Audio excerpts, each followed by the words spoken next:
Bonjour Benoît. Bonjour. Euh, Hier on était présent à la conférence à Brighton. On a pu un peu discuter aussi avant la conférence. Et on a quelques questions, premièrement à partir de la conférence. Donc ma première question sur la conférence, c'est qu'est-ce que sont devenus les contrôles dans les airs? Parce qu'on a pu voir une nouvelle manière de contrôler la voiture avec une tablette sur le volant. Mais qu'est-ce que sont devenus les contrôles dans les airs qui étaient, on swipait dans les airs, on appuie sur des doigts, Alors, ce que vous décrivez par en fait le gesture control, hein, Oui. donc, voilà, je ne sais même plus comment on dit en français, bizarrement, mais bon, gesture control. Ouais. Et malgré et donc à côté des autres fonctions, hein, des autres modalités de contrôle, une des fonctions qui va rester et qui reste dans notre concept. Hein. C'est vrai que hier pendant la conférence de presse, on a révélé l'intérieur de la voiture de série, donc à qui on a ajouté par exemple un écran supplémentaire au centre de façon à ce que le passager, quelquefois le conducteur, puisse interagir de temps en temps avec le LCD, hein, c'est peut-être qu'on l'appelle, l'écran de 48 pouces. Malgré tout, ça n'oblitère pas, je dirais, d'autres fonctionnalités ou d'autres modalités de contrôle, hein, puisqu'en fait, un bon concept de user interface doit être fait pour s'adapter à différentes cultures, différentes habitudes aussi. Hein, et donc il faut jouer sur l'orchestration de différentes formes de contrôle, que ce soit par la voix, que ce soit par la gestuelle, ou bien directement en interagissant au moyen d'une tablette. Donc tous les contrôles qui ont été présentés auparavant restent. Tout à fait. Ok, très bien. J'ai une petite question aussi pour le niveau de l'intérieur. Il y avait une voiture en présentation à l'entrée de la conférence. Oui. Et au niveau du volant, il y avait la tablette qui faisait la taille entière du volant et qui n'avait pas l'aspect airbag. Effectivement. Et sur la présentation, il y avait cette partie airbag. Alors, en fait, les voitures qu'on a encore sur scène sont les concepts qu'on a présentés l'année dernière. Donc, je dirais à ce niveau-là, rien de nouveau, c'est juste le concept, la vision telle qu'on l'avait formulée il y a exactement un an, ici même au CES à Las Vegas. On a montré, en plus de ça, juste une image, hein, c'est-à-dire qu'on n'a pas de prototype aujourd'hui, en tout cas sur place à Las Vegas. On les a bien évidemment dans nos centres de recherche et développement. C'est pour ça qu'il y a une telle différence. Donc en fait, ce que vous avez vu dans les prototypes où les véhicules sont encore des prototypes qui ne sont pas conformes à une application en série. Okay. Donc l'écran fera bien la taille à montrer en image qui sera la moitié. Alors ça sera 7, je perds mon français bizarrement. Donc comme on dit, 7 pouces, voilà. Le tout monté au-dessus d'un airbag. D'accord. Et là, je vous le confirme à nouveau, c'est qu'une image, mais cette image, elle est produite à partir de données 3D. Hein. C'est pas juste un dessin, c'est pas une œuvre d'art, c'est en fait les données qui nous servent à l'outillage, hein, donc la voiture de série, qui ont servi à produire cette image en réalité virtuelle. Okay. C'est plutôt intéressant parce que la voiture présente en image avait l'air vraiment plus intéressante d'utilisation que celle présente. Ah bah c'est la voiture de série. Okay. Bah, il y a un an de développement qui s'est écoulé, donc voilà. D'ailleurs, à propos du développement, hier on a pu voir une line-up, en français j'ai aussi oublié, avec un modèle en 2023. Est-ce que vous avez déjà commencé à travailler sur ce modèle? Alors on travaille effectivement aujourd'hui, non seulement le M-Byte, donc ce concept est déjà pour nous fini au niveau du design. Hein. Le design a été gelé et c'est la raison pour laquelle on était capable de montrer vraiment les images de la voiture de série, tout simplement, parce que voilà, c'est terminé. On travaille maintenant de façon assez intensive sur donc, le deuxième véhicule qui sera une berline, mais aussi on travaille en amont sur ce qui avait été annoncé pour 2023 qui s'appelle Job 3 pour le moment. On pense à un véhicule un peu crossover MPV, donc qui serait aussi extrêmement innovatif quant à ses fonctionnalités intérieures et qui serait aussi une opportunité de jouer ou de développer de nouvelles interfaces, de nouveaux systèmes, en plus de ceux qu'on présente aujourd'hui dans M-Byte. Donc ce serait une voiture qui serait plus prévu non plus pour la conduite, mais pour l'utilisation, vu que ce serait dans le futur et apporter potentiellement beaucoup plus de lois, etc. Dès le début, dès la conception, évidemment une voiture qui doit peut-être, au début de son cycle de vie, être conduite, mais on imagine aussi quel serait ce véhicule à la fin de son cycle de production. Okay. Et ça, c'est quelque chose d'assez nouveau. On travaille qui pourrait vraiment évoluer d'ici. Notre agenda commence aujourd'hui, 2019, et s'étire à peu près jusqu'en 2030. Ok. Donc c'est un bon agenda bien complet.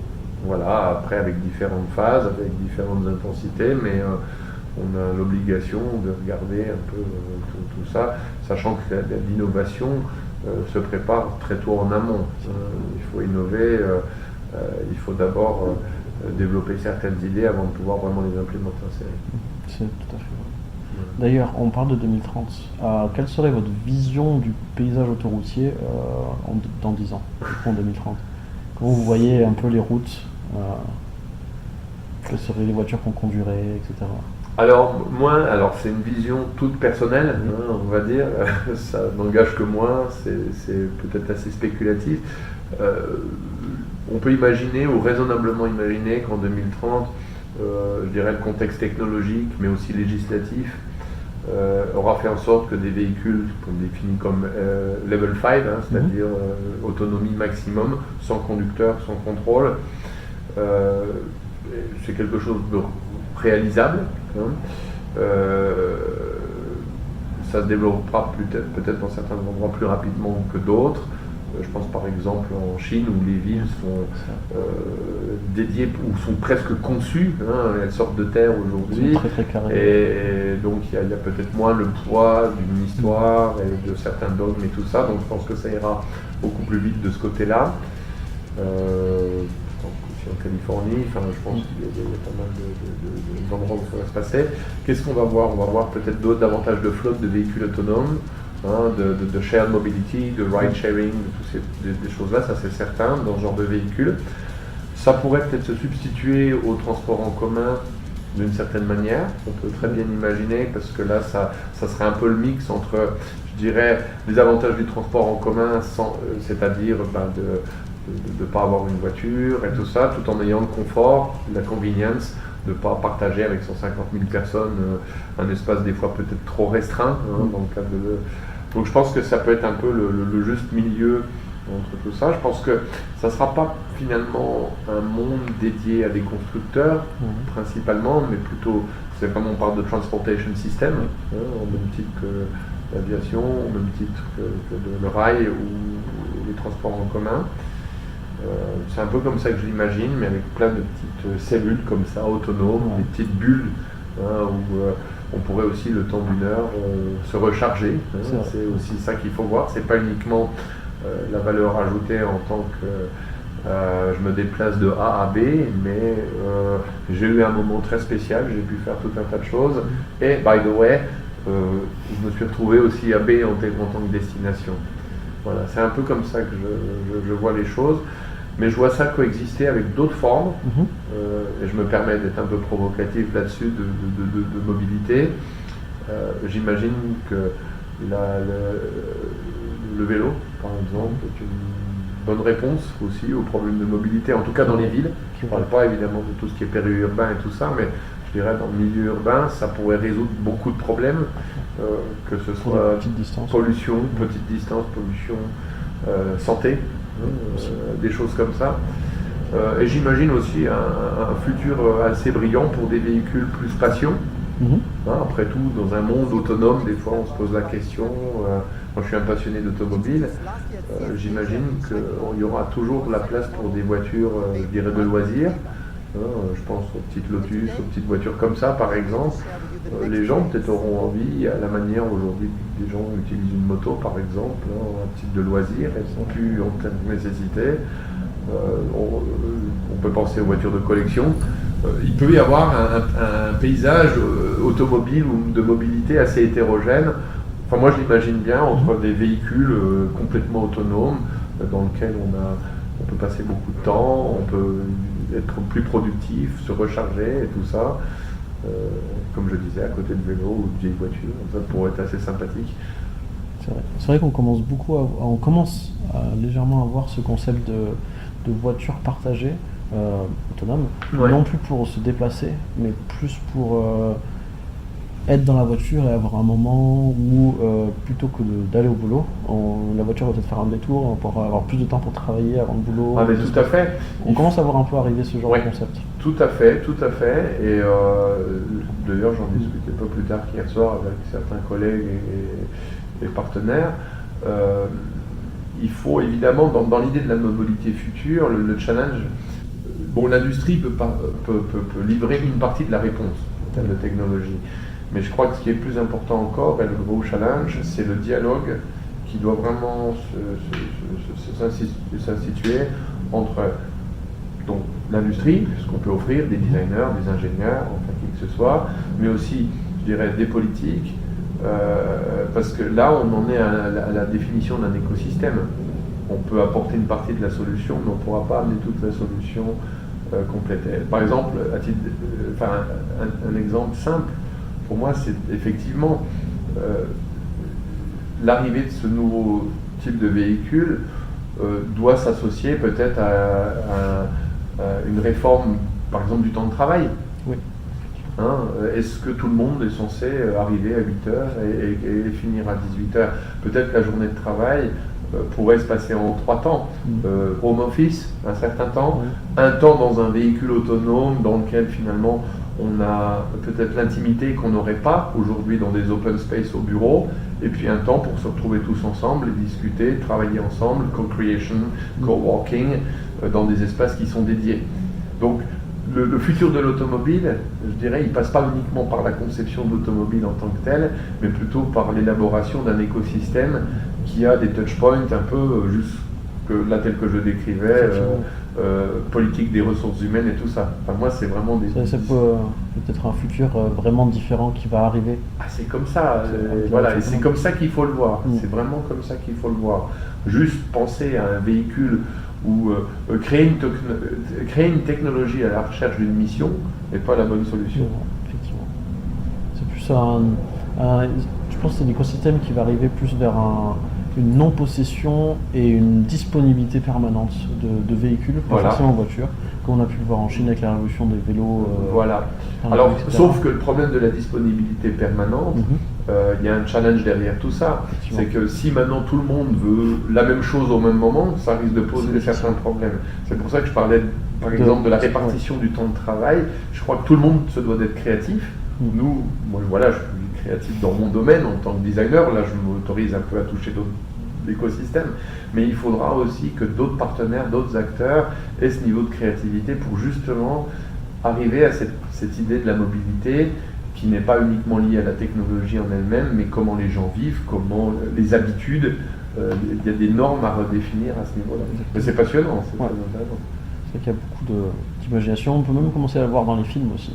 Il y a beaucoup de films qui vont inciter sur le fait que les gens ne conduisent plus dans les voitures, des films un peu de science-fiction. Puis on voit récemment la personne sa voiture s'est fait hacker, c'était pour un film science-fiction, c'était le concept. Mais il était en train de travailler dans sa voiture. Il était sur son ordinateur, répondre, à faire des mails. On pourrait imaginer que demain, un constructeur d'automobile, tel que Byton par exemple, on a commencé à le faire un peu avec Time2Be, d'une certaine façon, on ne propose pas, on vous déplace de A à B, et by the way, vous avez pu aussi faire ça, mais plutôt, vous allez pouvoir travailler dans un environnement incroyable. Et by the way, on vous a amené là. C'est-à-dire que finalement, l'arrivée à destination est presque un aspect secondaire de ce qu'on aurait pu offrir dans cette sorte de capsule temporelle, en quelque sorte. C'est plus le but plutôt que ce qui va se passer à la pause. Du coup, est-ce que votre vision d'utilisation de la voiture comme un lieu de réflexion, des temps de travail, etc., influe la manière de designer les voitures à Byton? Genre à l'intérieur, à l'extérieur Forcément. Et on a déjà commencé, on l'a montré de façon évidente, le fait d'introduire un écran de 48 pouces aussi gros, c'était pas pour just the sake of a technology ou quelque chose comme ça. C'est justement pour se dire, bon ben voilà, en fait l'idée derrière tout ça, c'est que aujourd'hui, et c'est vraiment le game changer dans l'industrie automobile, et je pense qu'on est parmi les premiers à le faire, c'est qu'on va voir maintenant la coexistence de différents life cycles, au cycle de vie dans les produits. C'est-à-dire qu'une voiture, elle est conçue, designée pour les 7-8 prochaines années, en tout cas le temps qu'elle sera mise sur le marché. Maintenant, tout ce qui est technologie digitale, les applications, enfin tout ça, ont des cycles de vie beaucoup plus réduits, beaucoup plus rapides, beaucoup plus intensifs. Et le challenge pour nous, c'est de faire coexister ces différents rythmes, puisqu'on a d'un côté du hardware, donc la voiture en tant que telle, c'est très intensif en termes de capital. On ne peut pas s'amuser à remplacer ça tous les 6 mois. C'est techniquement pas possible. Mais par contre, ce qu'on peut faire, et c'est ce qu'on a fait en intégrant cet écran, c'est de dire que là, on a une sorte de canvas, en quelque sorte, sur laquelle on sait, où on connaît une partie des use cases pour les prochaines années, mais il y a aussi une partie de use cases qu'on ignore et qu'on ne connaît pas encore aujourd'hui. C'est-à-dire qu'on travaille par exemple avec des co-creation workshops, où on implique aussi des gens qui créent des applications, et on invite d'une certaine façon, à travers ce manifeste, d'autres partenaires, d'autres personnes à dire peut-être vous avez une idée, et on peut ensemble amener une valeur ajoutée au produit qu'on avait peut-être au moment de sa conception, peut-être pas encore imaginé. Et ça, c'est vraiment nouveau, parce que jusqu'alors, un designer ou un ingénieur voulait absolument tout avoir défini dès le début, et ça pour les 10 prochaines années. Et là, moi, je suis assez content de dire, il y a des choses, on ne sait pas. On va voir ce qui se passe, c'est un peu expérimental, mais c'est ce qu'une start-up aussi doit être capable de fournir. Et peut-être qu'on sera à même d'apporter un environnement dans lequel on peut travailler. Enfin, moi, je n'ai pas de problème. Je m'imaginais déjà hier ou avant-hier, régulièrement, je fais beaucoup de présentations, des visuels, des trucs comme ça, et je suis souvent en retard, comme tout créatif. Moi, je serais bien content un jour d'avoir une voiture qui m'amène encore au boulot, sur lequel je peux me préparer à ma présentation ou raffiner ma présentation, ça sur Keynote ou PowerPoint, quoi que ce soit. Ouais, des choses comme ça, c'est pas mal. C'est vrai qu'il y a beaucoup d'évolutions possibles, sachant que la voiture, c'est pas un objet qu'on change régulièrement, comme un téléphone qu'on va changer tous les 2 ans ou 3 ans. La voiture, on l'achète pour la garder. Voilà. Mais il faut créer la voiture de façon à ce qu'elle s'adapte de façon plus souple, plus rapide, plus agile à des technologies qui sont à un rythme bien supérieur. Et c'est ça le challenge. Et donc, voilà, vaut mieux avoir une sorte de... au début, cet écran de 48 pouces, on ne le remplit pas de façon systématique, on ne le charge pas. Mais peut-être il va se charger au fil du temps en fonction des idées. Voilà. C'est vrai qu'il n'y a encore pas de concept disponible sur le marché vraiment avec une utilisation de cette manière de la voiture. Du coup, il n'y a pas forcément de retour d'utilisateur encore. C'est tellement nouveau, et puis on est dans une période assez intéressante parce que justement on sort d'une période de raffinement perpétuel de l'autonomie depuis les 50 dernières années, où on raffine chaque détail, et la différence dans la compétition entre chaque constructeur est très très fine. C'est à celui qui met le petit bout de chrome, le petit bout de cuir en plus, et peut-être il aura un meilleur deal. Et là, les cartes sont un peu redistribuées, il y a un peu d'insécurité aussi, entre les... On se pose tous un peu la question, quel est le new blueprint en quelque sorte. Et c'est fascinant et excitant de travailler là-dessus.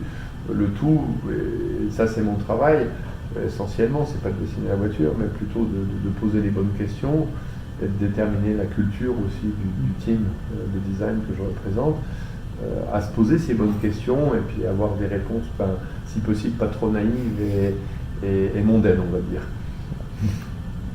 Et justement, en parlant du concept actuel, il y a la Model 3 de Tesla qui se rapproche le plus de ce qui est concurrence, qui est à peu près la seule. Comment voyez-vous ce Model 3, contrairement à Byton, en tant que concurrent ou en tant que concept comment vous voyez comme un concurrent? Si vous avez, tout d'abord, le fait que vous associez Tesla en tant que concurrent, proche, proximité, c'est déjà, je le prends tout d'abord comme une forme de compliment ou de reconnaissance en tout cas. J'ai beaucoup d'estime pour ce que fait Tesla, je dois dire. Ils ont fait quand même quelque chose d'assez incroyable. Je ne vais pas avoir le culot de dire Tesla est notre concurrent, mais plutôt nous sommes probablement le concurrent de Tesla. Ça ne va pas être une bataille facile. pense que la Model 3 est aussi une voiture. Enfin, elle répond aux bonnes questions. C'est vrai. Mais elle part dans un concept un peu différent. Un peu différent, voilà. Bon, après, je pense qu'il y a de la place pour 2 ou 3 constructeurs qui sont capables de répondre à certaines questions. Moi, je pense qu'ils y répondent bien à travers ce produit et on y répond de la même façon avec la N-Byte et nos futurs produits.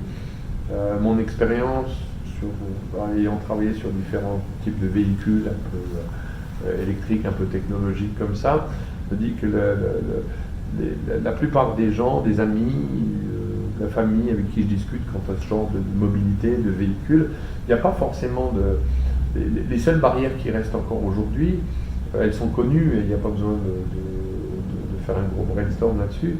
Quelles sont les barrières? C'est la fonctionnalité, donc l'autonomie. Voilà. Il y a la barrière du prix. Oui. Il y a la barrière, évidemment, de l'esthétique aussi. Très souvent, hein, des fois, les voitures électriques ont souvent été associées, c'est un peu bizarre.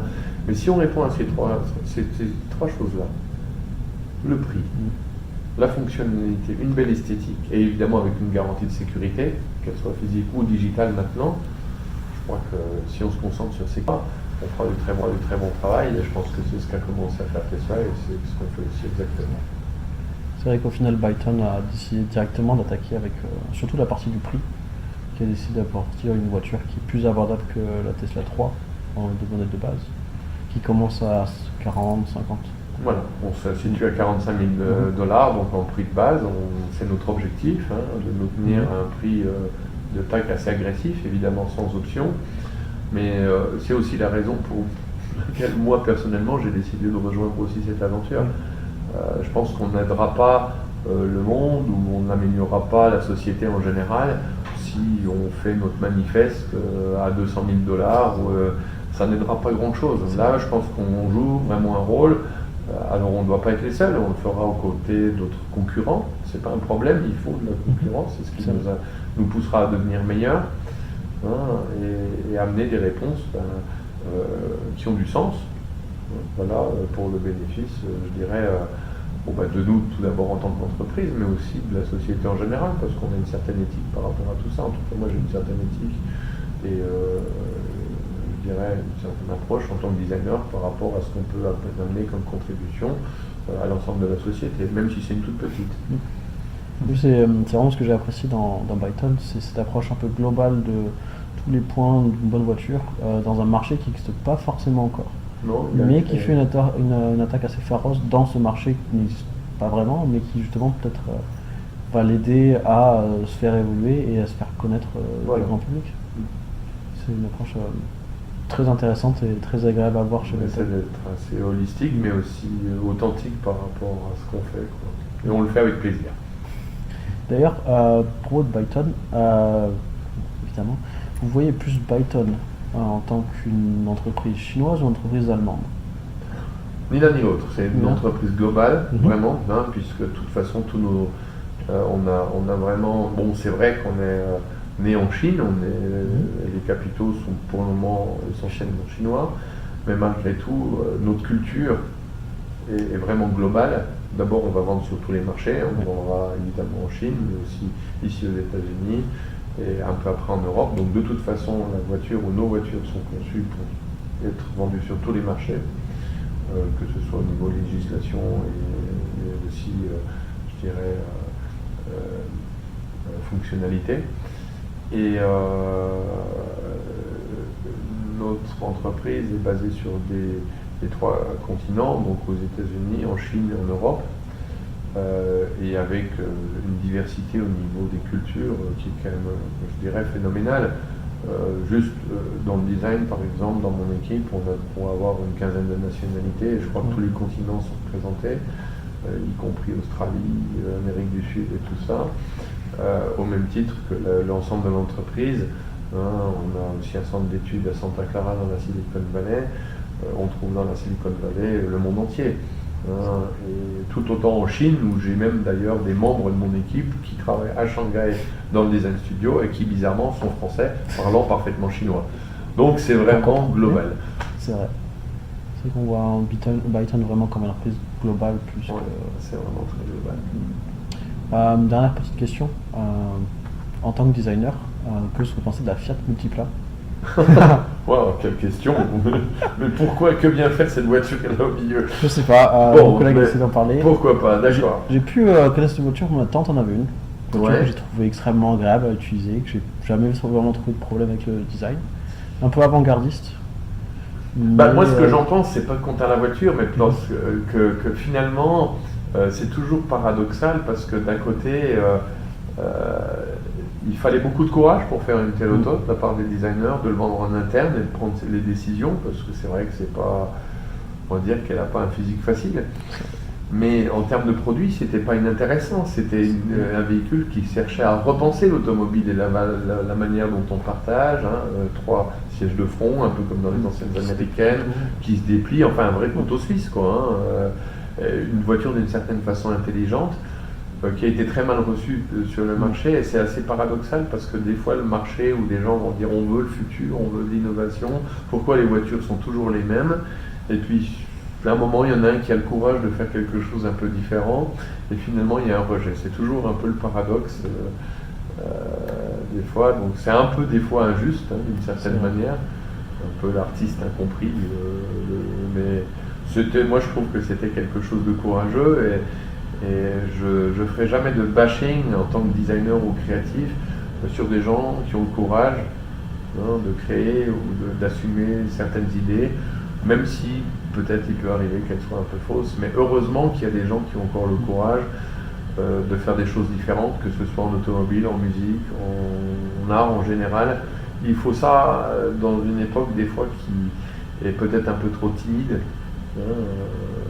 C'est dangereux, il faut prendre les risques. Je l'aime bien c'est une voiture qu'on va dire que j'aime bien par ce côté-là. Après, bon, l'esthétique. C'est une voiture que j'ai appréciée bien en tant que passager. Oui, non, mais vraiment très agréable comme voiture. c'était très sympa. Ceinture de caisse très basse aussi à voyager. C'est pas comme dans les voitures aujourd'hui où on est un peu engoncé. C'est une autre façon de voyager. Bon, peut-être c'est arrivé trop tôt ou trop tard, on ne sait pas. Il y a eu beaucoup de voitures. L'innovation est pas toujours. Il faut un certain temps pour accepter l'innovation, dans certains cas. Dans le cadre de voitures innovatives, peut-être on peut citer juste la DS qui, elle, a été tout de suite plébiscitée. Bon, on était en 55. C'était une époque aussi où il y avait peut-être un intérêt plus fort pour le futur. Demain, c'était ça va être de la populaire mécanique, la science-fiction. Aujourd'hui, demain est peut-être un peu plus inquiétant. Les gens sont peut-être plus pessimistes par rapport au lendemain et sont moins enclins à prendre des risques. Je pense qu'on peut associer ça mais jusqu'au milieu des années 70, avant les crises pétrolières et tout ça. How's tomorrow looking like? Wow, I want to know. C'était un peu comme ça, et ça se reflétait beaucoup dans le design automobile ou la création en général, comme la mode. On peut parler de gens comme Courrèges ou Cardin qui faisaient des trucs assez avant-gardistes et qui prenaient des risques. Justement, vous ne pensez pas que Byton prend des risques au niveau du grand public en offrant ce design intérieur avec cet immense écran qui n'a jamais été vu avant? Je sais pas Est-ce que vous avez peur un peu de la réaction du grand public ou pas? Non, on n'en a pas peur, on prend des risques calculés. Après, certains adoreront, certains rejetteront. Nos volumes de vente, de toute façon, ambitionnent une part de marché. On ne va pas conquérir la moitié du marché automobile de la Chine. Si déjà on peut en avoir une petite portion et puis convaincre petit à petit davantage de personnes de nous joindre. Mais je crois que de toute façon, il y aura une sélection naturelle, tout simplement. Si l'offre et le produit, il a du sens, que les gens y trouvent vraiment une vraie valeur ajoutée dans son utilisation, dans l'énergie ou l'argent qu'ils y ont investi, ça se fera de soi-même. C'est le marché maintenant qui veut. C'est lui la vérité, c'est pas moi ni qui que ce soit d'autre. Parfait. Merci beaucoup pour Voilà. ces réponses et votre temps. Pas de souci.